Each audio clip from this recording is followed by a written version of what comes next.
স্বপ্নে দেখো আবুল হক রে জিজ্ঞাসা করলা, হে আবুল হক তুমি যখন দুনিয়া তুলে মারা গেলাই আল্লাহ তোমার প্রতিকূল ব্যবহার করছেন আমারে কইলা। স্বপ্ন দেখুন না, দেখে মারে দেখো, বাবারে দেখো না, আওলাদরে দেখো, দেখো বালা বুড়া বুঝা যায়। যদি স্বপ্ন দেখার বাদে বুঝো না তো বালা আলিম হকলোর দ্বারা যাইবা, ওগুর তাইলিল খুঁজা দিবা, বুঝবেন তাবির খুঁজা দিবা, আইয়া সদকা হয়রাত করলে লাভ হইব। আর যে কোনো ধরনের স্বপ্ন দেখলে আপনি আল্লাহ বস্তি হিসাবে আর পারেন না 10টা টাকা আপনি সদকা করিও। আল্লাহ যদি বেলাইনের কিছু থাকে এই সদকার ছিল আল্লাহর যাতে মায়া করে দিবা। সুবহানাল্লাহ। আবুল হকের দেখছো যে তোমার কি অবস্থা বলে আমি মারা যাওয়ার পরে আল্লাহ আমার খবরও দুজখর আগুন ডালিয়া দিলাইছ। কিন্তু আবুল হক কইতেছে ভাই আমার খবর আল্লাহ দুজখর আগুন ডালিয়া দিছ, কিন্তু আমার সৌভাগ্য রে প্রতি সোমবার আমার লেবে লাগে আল্লাহর যাতে আমার কবর দলে দুজখর আগুন সরাইলাই, খালি দুজখর আগুন সরাইলাই। প্রতি সোমবারে আমার আঙ্গুল আমি মুখের মধ্যে ঢুকাই, ঠান্ডা পানি আমি পান করে বলে কোন কারণে বলে আগের জমানার নবী সোমবারে জমিনের মধ্যে আগমন ঘটলাম। আমার বান্দি সুয়াই ভাই আখের জমানার নবীর খবর বলছেন লগে লগে আমি আমার সুয়াইবারে আদার করে দিলাইছিলাম। আল্লাহ রাব্বুল আলামিন জানাইছেন আবুল হক আমার আখের জমানার নবীর জন্মের খবর ভাইয়া যদি তোর বান্দি সুয়াইবারে আদার করেন রে ও আবুল হক আমি আল্লাহ প্রতি সোমবারে তোর কবর তলে দুজখর আগুন সরাই লাইছি। সুবহানাল্লাহ।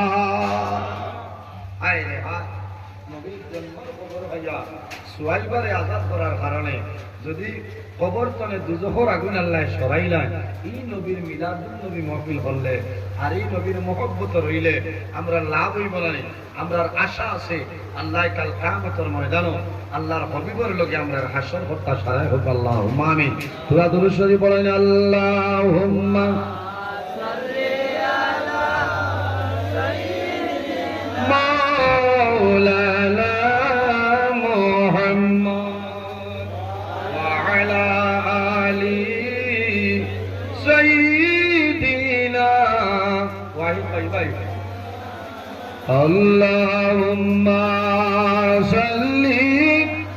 এটা মেড হইতো না আল্লাহর আল্লাহ, এটা রহমত। ওর যে কি পরিমাণ গরম লাগে না মারছেন না, এটা রহমত। মাওলানা মুহাম্মদ ওয়া আলা আলি সাইয়্যিদিনা মাওলানা ইশারাতে সোনর ফাটে সূর্য সে গুরিয়া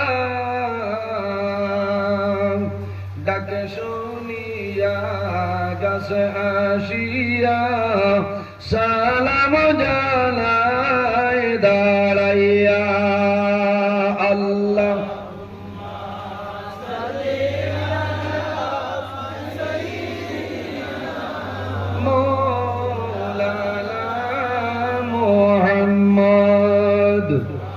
وعلى آله مولانا محمد جل আমার বুজুর্গান এমন একজন নবী জমিনের মধ্যে আগমন করছেন। এই নবীর কারণে আল্লাহ তামাম পৃথিবী আল্লাহ শান্তিময় বানাই দিছে।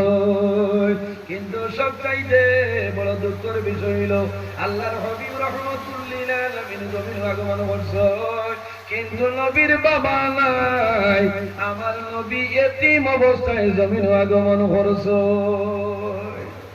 নবীর ব্যবহার, নবীর চরিত্র, নবীর আখলাক, আল্লাহর হাবিবের ব্যবহার দেখিয়া, নবীর চরিত্র দেখিয়া, নবীর আখলাক দেখিয়া মানুষে কলিমা পড়িয়া মুসলমান হইছিল না নি। নবী যে কোনো মানুষের মারিয়া নাই। মুনতাকা আবু সিয়র কিতাবের মধ্যে ঘটনা নয়, একবার হাওয়াজিনদের লগে কয়েকজন মানুষের গ্রেফতার করিয়া আনাইছে। এর লগে একজন মহিলা, এর নাম হইল সায়মা। কয়েকজনের লগে একজন মহিলারেও গ্রেফতার করিয়া আনাইছে। সাইমানে লিখে গেছেন সাইমায় জানাইলাম নবীর সাহাবাই কেরাম হল ও মানুষ হল তুমি জানি আমার লোকে দুর্ব্যবহার করিও না রে আমারে পরিচয় হইছো না আমি হইলাম তোমাদের নবীর বই আমার নাম হইল সাইমা নবীজির কাছে জানাইলা ইয়া রাসূলুল্লাহ যে মহিলার গ্রেফতার করিয়া হইছে এই হইতা আপনার বই আয় রে হায় ভাই বোনের মায়া আছে না ভাই বোনের মায়া কত মায়া না অরিজিনাল হিসাবে যদি ভাই বোনের মায়া থাকে কত যে মায়া আর ইলাও তো আসেন না কত ভাই কৌটোর উত্তর দরজা তারা কত বোন দক্ষিণ দরজা একজনে এক উকিল সরকারি আরেকজনে প্রাইভেট উকিল দর্শ কারণ এই তো মাথা আলা গোয়াল্লারি বলে হবিতা কিনে দিচ্ছে ইতা করিও না বুঝলেছেন বাবার সম্পত্তি তো হরাইজের মাসলা হিসাবে বলিন যে যা ভাইবা আপনার দিলেই দাও ইতা মারিয়া খাইবা না ইতা কত মাথা আলা গোয়ালে খাইয়া ভুয়া মামু বাইক নাই মাছ দালাই বাইক নাই চাও বাও করে কলুমুরাত বইয়া মামু লোক দিলে এর কারণে আমার বুজুর্গণ অত মায়া ভাই বোনের মধ্যে তো মায়া এত মহব্বত ভাই বেমার বললে বইনে যখন খবর পাইবা সঙ্গে সঙ্গে গাড়ি লইয়া বাড়ি বাড়ি পাইলেন জানি স্বামী যদি বাড়ির তা হইল না টেলিফোন করিয়া পাইবা আপনি এখানে খাবুগঞ্জের জমিন আপনি দোকান মারিয়া বিকালে আইবা আমি ঘরের এলর মধ্যে ঘরের চাবি রাখছি আমার ভাই বেমার শিলচর বন্ধুর মেডিকেল কলেজ অঞ্চল আমি আমার বাইরে আমি দেখা যাইয়া আরে বোন যদি বেমার পড়ল বাইরে যদি খবর পাই খবর পাওয়ার লগে লগে ভাইয়া যখন টেলিফোন করবা তুমি আই 2-3 দিন তোলে বেমার তোমার খবর আমি কোনদিন পাইলাম না বলিল তোমার কি বেমার হয়েছে আমারে কইলাও বইনে ভাই আবার শুনবা শোনার লগে লগে জোরে জোরে আসো করে জোরে বাইরে কারণ আমার মা জমিল নাই আমার বাবা জমিল নাই আমার ভাই আমার খবরটা লইতেছে বইনে মাটি যাওয়ার জানাই অন্যজনের হাতে মোবাইল দিলে এবার কইবা বাইরে খাও আমি অত বেমার নাই তাই শান্তি ধীরে সিরি আমার বাড়ি আইতে অসুবিধা নাই বনির মন শান্তি আইব ভাই আইলে বলি বেমার করলে বনির খবর লইও বইন অসুবিধার পড়লে বনির খবর লইও মা বাবা মারা যাওয়ার পরে বনির তোর খবর লইও বনির তোর বাড়ি বেশি বেশি যাইও যখন ঈদের সময় আয় বনির যে বারবার মোবাইলের বাসায় এই বছর আমার ভাই আমার বাবা নাই আমার ভাইয়ের আমার ঈদের দাওয়াত দিবা যদি বনি বাড়ি গিয়া দাওয়াত দেওয়া সম্ভব হয় না টেলিফোনের মাধ্যমে বনি জামাইয়ের কাছে ঈদের দাওয়াতটা পৌঁছাও বনির মুখ বড়ইব বনির ইজ্জত বাড়িব বনির টেলিফোন করিয়া হইও ও বই আমি খারবার তুইয়া ভারিয়ার না তোমার হরুতা লইয়া বৌনা লইয়া পাইসাব লইয়া মইজি মৌবাজি লইয়া সারা লইয়া ঈদের দিন বিয়ালে আইবাই ঈদের দিন বিয়ালে আমার সম্ভব নাই 1-2 দিন পরে বই নাইবা বনির মন খুশ হইব আল্লাহ খুশ হইবা হযরতে সাইমায় ফরমায় আমার লগে দুর্ব্যবহার করিও না রে আমারে পরিচয় পাইছো না আমি হইলাম তোমাদের সরদার মুহাম্মদুর রাসূলুল্লাহর বই আমার নাম হইল সাইমা আল্লাহর হাবিবের কাছে খবর আইলো ইয়া রাসূলুল্লাহ যে মহিলারে গ্রেফতার করিয়া লইছে এই মহিলা কইতেছিল আপনার বই রাসূলুল্লাহ ফরমাইল যাও রে সেই মহিলারে আমার নিকটে আসতে বলো আল্লাহর হাবিবের সামনে আনাইলো রাসূলুল্লাহ ফরমাইল সাইমা তুমি নাকি কইছো আমার বই ইয়া রাসূলুল্লাহ আমি আপনার বই আমার নাম হইল সাইমা রাসূলুল্লাহ ফরমাইল সাইমা তুমি যদি আমার বই তোমার মাঝে কোনো প্রমাণ আসেনি তোমার মাঝে কোনো দলিল আসেনি আমারে বইলা সাইমাই নবীর চেহারা মুবারক করবে আর জোরে জোরে ইয়া রাসূলুল্লাহ আমি আপনার দুধ মহিলা বললাম ইয়া রাসূলুল্লাহ আমার মাঝে কোনো দলিল নাই আমার মাঝে কোনো প্রমাণ নাই। তবু আল্লাহর নবী আপনি ছোট আসলাই, আপনি ছোটবেলা আমি সাইমাই আপনার এগুলো লইতাম, ওগুলো লইতাম। আপনার নবীর সামনে আমি গজল গাইতাম, আপনার নবীর সামনে আমি আবৃত্তি গাইতাম। এর দিনের ঘটনা হইল আপনি নবীজি আমার পিঠির মধ্যে খাবার বাসলায়, আপনার দাঁত মোবারক চিহ্ন আমার পিঠির মধ্যে রয়েছে। রাসূলুল্লাহ ফরমাইল, সাইমা তোমার যে জায়গার মধ্যে আমি রাসূলুল্লাহ খাবার বাসলাম জায়গাটা দেখাও। সাইমায় খাবার সরাইছ, আল্লাহর হাবিবা কানাইছো দেওয়ার পরে নবী দিয়ে বলবাই আমার সাহাবাইকে রাখবে এই দেশে আর কেউ নাই। আমি নবীজির দুধ বই, আমার বইটা জমিন আমার ভাগল হইছ। আল্লাহর হাবিবে বলবাইল, সাইমা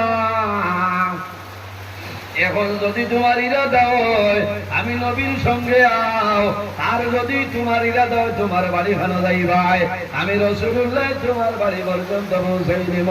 হযরতে সাইমাই ফরমাইল, ইয়া রাসূলুল্লাহ আমি আমার বাড়িতে যাইতে চাই। আল্লাহর হাবিব ফরমাইল, সাইমা আমি নবী দিয়ে তোমারে মুক্তি দিয়া দিলাইলাম। সঙ্গী সাথী হইলা, ও সাইমা তুমি নবীর বলির কারণে মুক্তি পাইলাই। আল্লাহর হাবিব ফরমাইল, দাওরে আমার বোন সাইমার কারণে আমি রাসূলুল্লাহ সারারে ছাড়িয়া দিলাম। সুবহানাল্লাহ।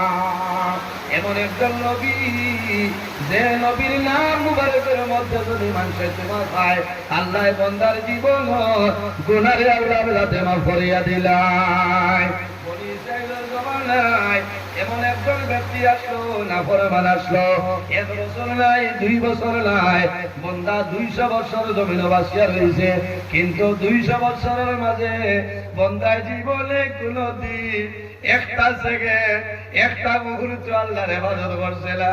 অত বড় নিমকারাম, অত বড় নাফরমান, 200 বছরের মাঝে একটা দিন বান্দায় আল্লাহর ইবাদত করছে না। নাফরমান যখন মারা যায়, মারা যাওয়ার পরে বনি ইসরাঈলের মানুষে কবরের মধ্যে দাফন করছিল না। রাস্তার কিনারের মধ্যে মানুষে আবর্জনা ফালাইন নানি, ওলা একটা কুয়ার মধ্যে এই 200 বছরের নাফরমানলে মানুষে ফালাই দেন। আল্লাহ লগে লগে জানাইছে, ও নবী মূসা আর দেরি করিও না, অমুক জায়গার মধ্যে আমার মায়ের বন্দার মানুষে ফালাই দিছেন রে মূসা। ও মূসা তাড়াতাড়ি যাও, আমার বন্দারে আনিয়া গোসলের ব্যবস্থা করিয়া আমার বন্দারে খাবারের মাধ্যমে আবৃত্ত করিয়া আমার বন্দারে জানাজার নামাজ পড়িয়া কবর দাফন করিলাম। বনি ইসরাঈলের নবী হযরতে মূসা আলাইহিস সালাম যখন আল্লাহর বান্দার নিকটে যায়, আল্লাহর বান্দারে সেই বাজে আবর্জনার নিকট ধরে যখন আনতে আরম্ভ করলা, তখন হাজার হাজার মানুষ জমা হইলা, ও মূসা আল্লাহ জমিনের মধ্যে আপনারে নবী বানাইছেন, আপনার জানা আছে এই মানুষ সাধারণ কোনো মানুষ নাই, এই নাফরমান 200 বছরের নাফরমান, আপনি মূসা নবী কোন কারণে তারে লইয়া কবরের মধ্যে দাফন করতায়। হযরতে মূসা আলাইহিস সালাম অবাক হয়ে যায়, আল্লাহর দরবারে হাত তুলিয়ে দোয়া করেন, দেবা মাওলা এমন ব্যক্তির নিকটে পাঠাইলাই, হাজার হাজার মানুষের সাক্ষী দে এই নাফরমান 200 বছরের নাফরমান। আল্লাহ জানাইলা, ও মূসা আমার বান্দা হলে যে সাক্ষী দিতরা রে, আমার বান্দা হলো সাক্ষীটাও মিথ্যা নয়, সত্য। কিন্তু যদিও আমার বান্দা 200 বছরের নাফরমান হইছে, ও মূসা আমার বান্দার জীবনের মধ্যে এমন একটা পালা তার জীবনের মাঝে এমন একটা পালা খাম ঘটল রে মূসা, এই খামর কারণে আমি আল্লাহ তার 200 বছর জীবনের গুনাহে আমি আল্লাহ মাফ করে দিলাইছি। সুবহানাল্লাহ। বন্দার জীবন 200 বছর নাফরমান, তার জীবনের মাঝে একটা বালা কাম করার কারণে আল্লাহ 200 বছরের গুনাহ মাফ করে দিলেন। হযরতে মুসা আলাইহিস সালামে জানাইলা রে মাওলা তোমার বান্দায় কোন কাম করলো, কোন কামের কারণে তোমার বান্দারে আপনি মওলায় মায়া করে লইছো। আল্লাহ জানাইলা মুসা রে, ও মুসা তুমি জানো না তোমার উপরে আমি আল্লাহ যে কিতাব নাযিল করলাম তাওরীত কিতাব, এই কিতাবের মধ্যে খালি তুমি মুসার নাম নাই, আমার আখির জমানার নবীর নাম মুহাম্মদ এই কিতাবের মধ্যে আছে। সুবহানাল্লাহ। আমার নবীর নাম কোরআন শরীফ 6 জায়গার মধ্যে মুহাম্মদ শব্দ আছে। মুহাম্মদ বানান করতে 4টা হরফ, মিম হে মিম দাল মুহাম্মদ। আল্লাহ সারা কোরআন শরীফের মাঝে আমার নবীর মুহাম্মদ নাম আল্লাহ 4 বার দিয়েছেন। সুবহানাল্লাহ। আমার নবীর নাম তাওরীত কিতাব আছে আহমদ, আমার নবীর নাম জবুর কিতাবের মধ্যে আছে, আমার নবীর নাম ইনজিল শরীফ আছে। আল্লাহ জানাইলা ও মুসা তোমার উম্মতে একদিন তোমার তাওরীত কিতাব তিলাওয়াত আরম্ভ করছে, আমার বান্দা 200 বছরের নাফরমান তিলাওয়াত করিয়া যাইতে যাইতে এমন জায়গায় গেছে যাওয়ার মাঝে দেখে আমার আগের জমানার নবীর নাম ও আমার বন্ধায় যাবলে তোমার তাওরীত কিতাব আমার আখির জমানার নবীর নাম আহমদ দেখছে। দেখার লগে লগে আমার বন্ধায় কইল হায় রে হায়, আগের জমানার নবী ভাইছে, আগের জমানার নবীর নাম ও মুসা। আমার বন্ধায় লগে লগে আমার আগের জমানার নবীর নাম লগে লগে মুখ লাগাইয়া চুমা খাই লইছে। সুবহানাল্লাহ। ও মুসা রে তোমার কিতাব তাওরীতের মধ্যে আমার আখির জমানার নবীর নাম মুবারক বন্দায় চুমা খাইছে, লগে লগে দুরূদ শরীফ পড়ছে। আমি আল্লাহর কাছে বলতে চাইছি আমার বন্দায় আমার আখির জমানার নবীর নাম সম্মান করার কারণে আমি মনে রব্বুল আলামিন আমার বন্দার জীবন 200 বছর গুনারে আমি আল্লাহর কাছে মাফ করে দিলাম। সুবহানাল্লাহ। হায় রে হায়, খালি নবীর নাম মুহাম্মদ নামের উপরে চুমা খাওয়ার কারণে আল্লাহ যদি বান্দার 200 বছরের জীবনের গুনাহ আল্লাহ মাফ করে দিলেন। আপনার আমার মতন মানুষে যদি নবীর মিলাদ শরীফ পড়ি, নবীর জন্ম বৃত্তান্ত আলোচনা করে, আল্লাহর হাবিবের মিলাদুল নবী মাহফিল, এই জুলুসের দিন আমরা জল বাটিতাম, এই মিলাদুল নবী মাহফিল মানুষের ভানি বাটিয়া দিতাম, এতিম মিসকিনদের সদকা করতাম, গরিব মানুষের সাহায্য করতাম, বেমারি মানুষের আমরা ফল ফুল বাটিয়া দিতাম। আল্লাহ তোমার দলের মধ্যে বরকত বাড়াইবা, আল্লাহ তোমার হায়াতের মধ্যে বরকত বাড়াইবা। আমার জওয়ান ভাইয়া আগামী খাই লইল ঈদে মিলাদুল নবী মাহফিল, জশ্নে জুলুস আছে, শান্তি শৃঙ্খলা বজায় রাখি আমরা চলিয়া যাইতাম, আমরা মানুষের লগে ভালো ব্যবহার করতাম, আমরা দেশের মধ্যে মানুষের সামনে শান্তির বার্তা তুলিয়া ধরতাম যে শান্তির নবী জমির আগমন করছে। আর ওই নবীর মিলাদুল নবী মাহফিল আমরা জশ্নে জুলুস করিয়া গরিব মানুষের মায়া করিও, অভাবী মানুষের মায়া করিও, আল্লাহর হাবিবের মিলাদ করিও। আমি ধন্যবাদ দিয়া এই খালিদর 2য় খণ্ড জোয়াল ভাইয়াইতে আল্লাহ আমার যত ভাইয়াইতে টাকা দিয়া পয়সা দিয়া মুখ দিয়া শরীর দিয়া বিভিন্ন ধরনের সাহায্য সহযোগিতা করছেন রে মৌলা। আল্লাহ আমার ভাইয়াইতো পকেটে জমিন কোনোদিন খালি বানাই না সারায় আমিন।